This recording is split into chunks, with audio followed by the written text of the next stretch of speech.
Released in 1983, we have Activision's Crackpots, and this was a game by Dan Kitchen. You can see my rather moldy copy of Crackpots, which happens sometimes because people tend to store these type of things in garages and basements.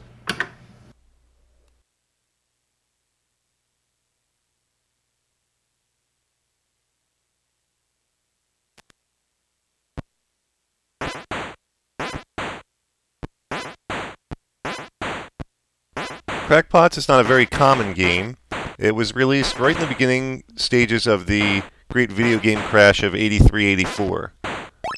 So people weren't basically buying that many video games at this point.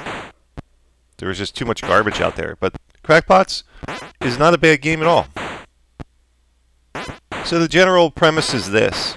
You are that character at the top of the screen. His name is Potsy. And you're protecting your apartment building from bug infestation. The bugs come out of the sewer and crawl up the sides of the building and making their way for the windows.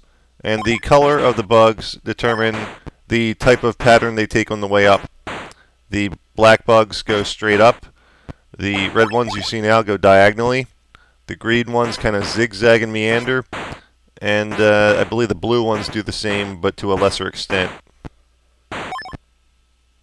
Each wave of bug attacks brings 12 bugs out of the sewer, but allowing 6 bugs to enter the windows will lower your building 1 level. And you stop the bugs, of course, by pushing the flower pots off the ledge and onto them. The game begins at a moderately slow pace and gradually picks up as you advance into further stages. If you listen closely, you can hear a metronome in the background, and that helps indicate to you the speed at which the bugs are going to be ascending.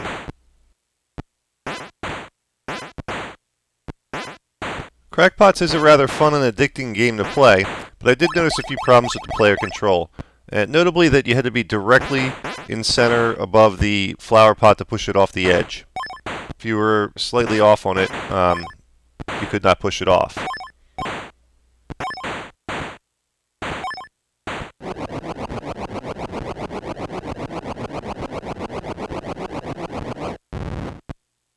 As for graphics and sound, Crackpots looks and sounds very nice, especially for the Atari 2600.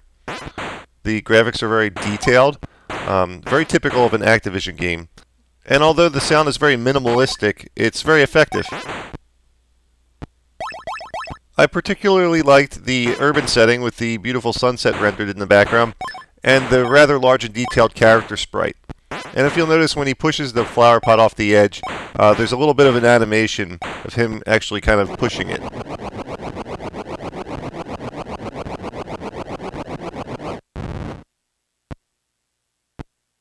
And like I said earlier, Crackpots is not a very common game. It's actually kind of on the rare side. So if you're looking to buy this game specifically in the Atari cartridge form, then you're looking to spend somewhere in the neighborhood of $8 to $10. But fortunately, this game was also included on the Activision Classics, which is a compilation released in 1998 for the PlayStation 1 system.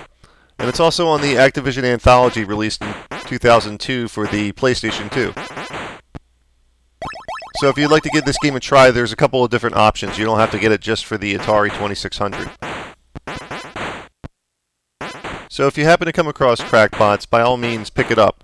And for that matter, if you come across the Activision Classics for the PlayStation 1 or Activision Anthology and don't yet have either, I'd recommend those also. It's a good way to get into some old classic games if you don't yet have a classic gaming system. I'm Dommy from Classic Games Revisited. Until next time.